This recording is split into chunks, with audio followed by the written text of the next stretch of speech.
took we took the questions from fans and or from the audience, questions like, what do you do with hot dog water after you cook hot dogs, and excellent. The hard hitting questions. Excellent. Yeah. Journalism. Right. Yeah. Just absolutely torture me. And so my whole bit was I was going to go act super nervous. I was going to harness my inner Zach Galifianakis in between two ferns, just make it super weird. And so I'm down on the sideline at the game. I have no idea who's coming out for the celebrity softball game. I'm assuming, Richard Sherman, probably Macklemore, a bunch of Seattle guys, Sean Kemp. Sure. And the first player up to bat who I'm supposed to mess with, out of the dugout walks Kobe Bryant. And all of my confidence of being the awkward, weird dude completely melts. Mm. And I'm trying to get a question out, and I'm stuttering. And I'm just, my eyes are huge. I'm shocked. I've never been in the presence of Kobe Bryant, and he has a presence. You feel him, just the confidence, the look. And I'm stuttering to get a question out, and he just goes, "It's all right, man. Don't be so nervous." And gave me a little bro hug and walked off to take his, his at bat. And the rest of the entire game, the bit crumbled. It was awful. And he kept winking at me every time he walked by. And he's like, "You better yet?" And oh, my God. I felt like in the presence of that dude, to see his sense of humor when I don't know if he knew if I was doing a bit or if he just really, truly felt awful for me for stuttering through a question. But, man, I'll never forget that. He can sense that you were in trouble. Yeah, I mean, also, he if anything, one genius recognized another. You know what I mean? Oh, is that where we're going? Thank you. I think Kobe was like, abort, stop, dude. He was like, "Stop trying to shake my hand, dude. Let go of me." Gotta go up to bat. You were the New York Knicks of this situation. He was the Lakers. Yeah. Thank you for your call, Brian. We appreciate you taking the time to tell us that. We're going to take your calls, 1-800-520-1067. Remembering Kobe Bryant. You don't have to have met him. It just whatever it means to you and your family, or a memory you have that will live on forever from this incredible, larger than life sports figure. Kevin in the Morning with Ali and Jensen. Carol QFM. K-Rock. And we are taking calls from people on what Kobe Bryant meant to them. Melissa is on the line from Fullerton. Good morning, Melissa. Yes, thank you. I was I'll say 8 years old, and I went to the movies with my dad at the Block of Orange, and he was there with his wife, and he was walking out, and he signed my dad's shirt. Just really nice man, but, I was little, and he was just, the tallest man I've ever met to this day, So I'm really sad for him and his family, and I just wish them the best, and, so that was my interaction, and it was a big moment I had with my dad. I'm sure. And nice. Thank you, Melissa. I even thought myself, with my dad, and, my dad's been passed now for, I think, 10 years, but, being basketball fans or sports fans in L.A., I mean, I think 70% of our conversations were about Kobe Bryant, and we were Clippers fans. Yeah. I mean, there was no way to avoid every call between us going, "Is this real? Is he doing this?" That happened dozens of times between it's crazy. us. Yeah. My parents moved back east in 2008. Neither here nor there, but it was dominating the news there, which, the biggest rivalry, New England. New England hates Kobe with a passion. Yeah. And I don't know if you saw the radio voice of the Celtics wrote, "We didn't think here in Boston that Kobe could break our hearts again, and we were wrong." I know, it was a great tweet. And that's amazing. beautiful. Yeah. But he had an impact on everyone. Let's go to Robert in streaming us in Portland. Good morning, Robert. Hey, guys. How's it going? Good, thank you.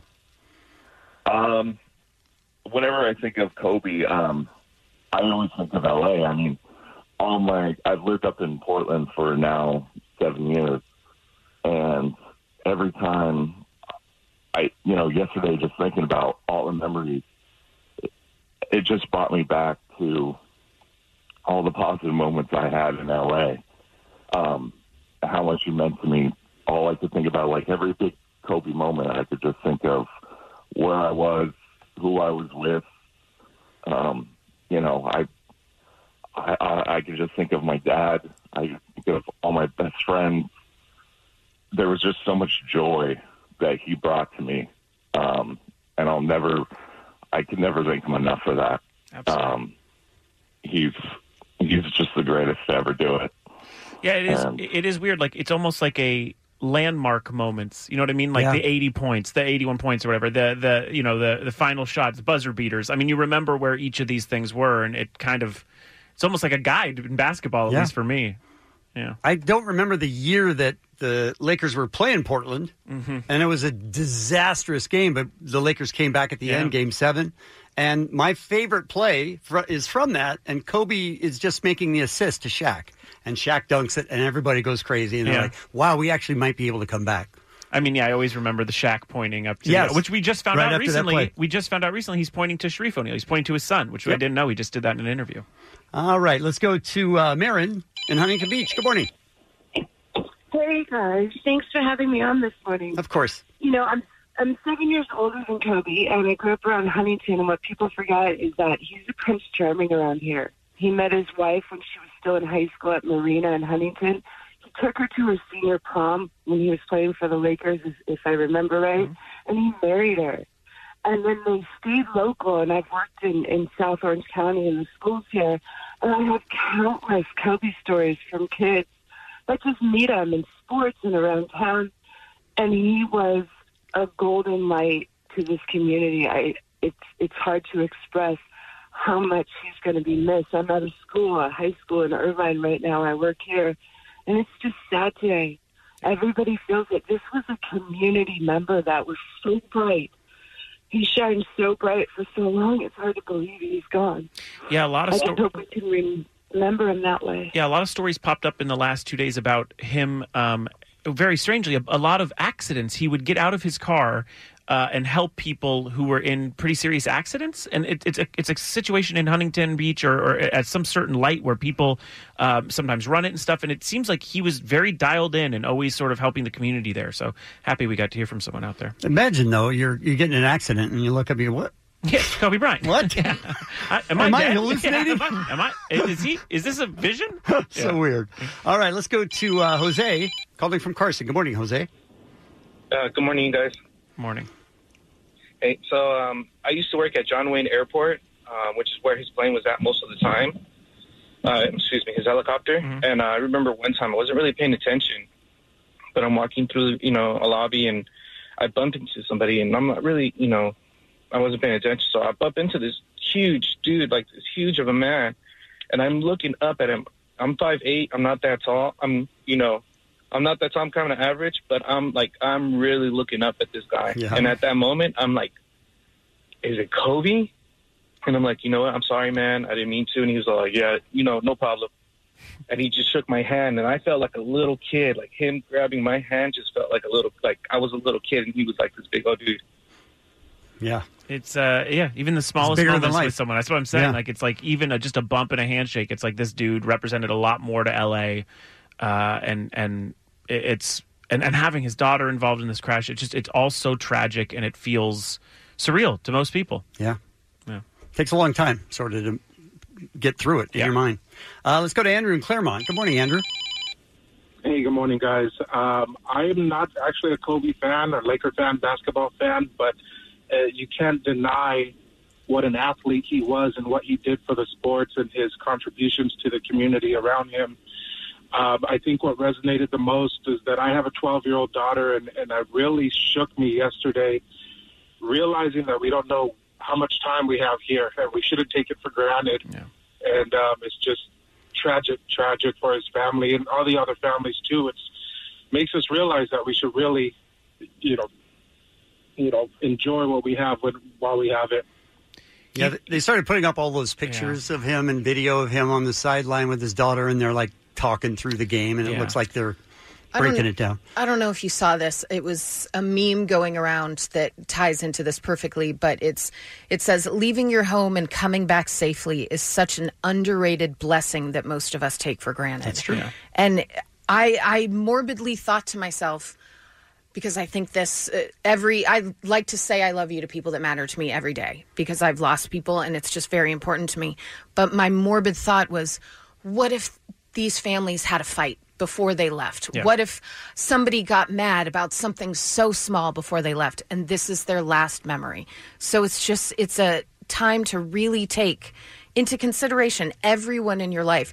tomorrow isn't guaranteed. No, even if you're Kobe Bryant. If you're Kobe Bryant. Larger than life. It all sort of comes together for you in certain ways. It's very hard. Yeah, and I had said to some friends yesterday, I'm like, things that you're holding on to that ultimately don't matter, it's not serving you. Yeah. It's not serving that other person. Maybe we start working on being better people. Yes. Because of the passing, all Los Angeles radio stations are going to do the same thing. They're going to run a minute of silence in tribute to Kobe Bryant at 12 noon. So every single radio station in Los Angeles. Very difficult to put together considering everyone's from different companies and quote-unquote competition, but everyone 1 minute, 8 seconds at noon. This is Kevin in the Morning with Ali and Jensen. LANOC's Alternative Rock. Right now, at 10 till each hour, we do. You did it. Yeah, I'll do it again. Right now, at 10 till... you know what? Let it sit, man. Just leave it. The music started. Allie's got papers in front of her.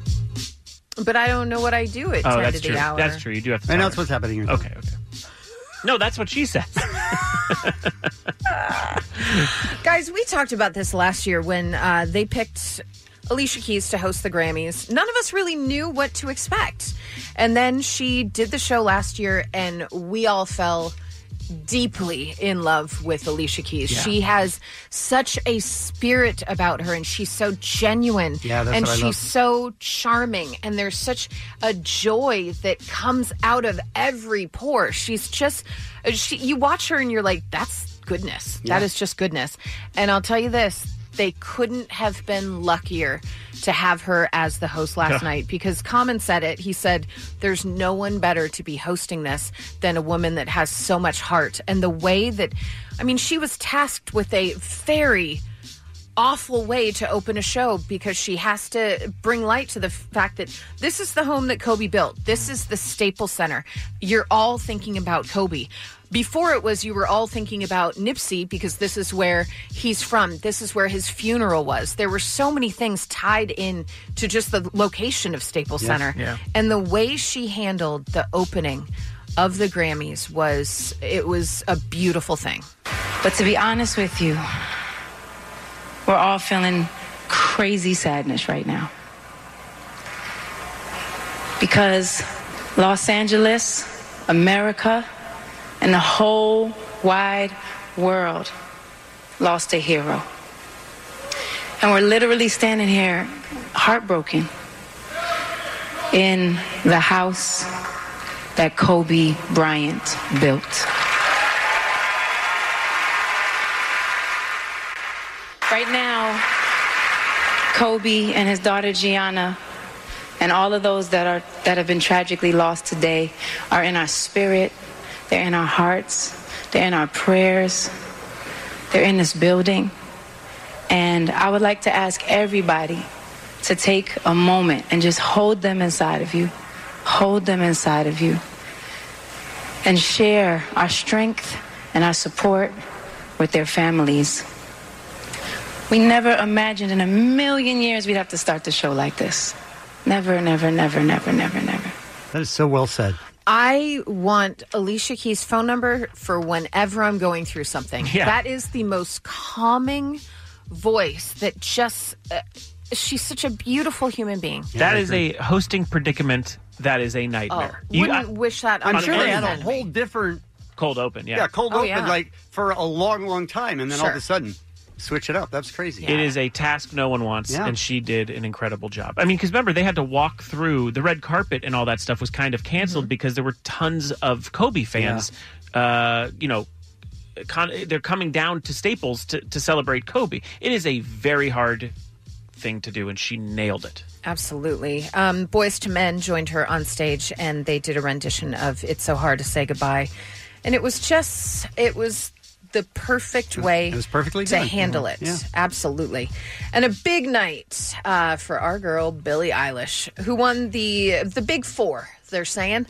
Record of the Year, Album of the Year, Best New Artist, and Song of the Year all went to Billie Eilish. And that was in the 5th hour of the show, so maybe you didn't stick around for it. It was. She also won Best Pop Vocal Album as well. So 5 Grammys last night. And she was genuinely shocked every single time. And then she's 18. Yeah. She was embarrassed. At one point she was like, okay, thank you.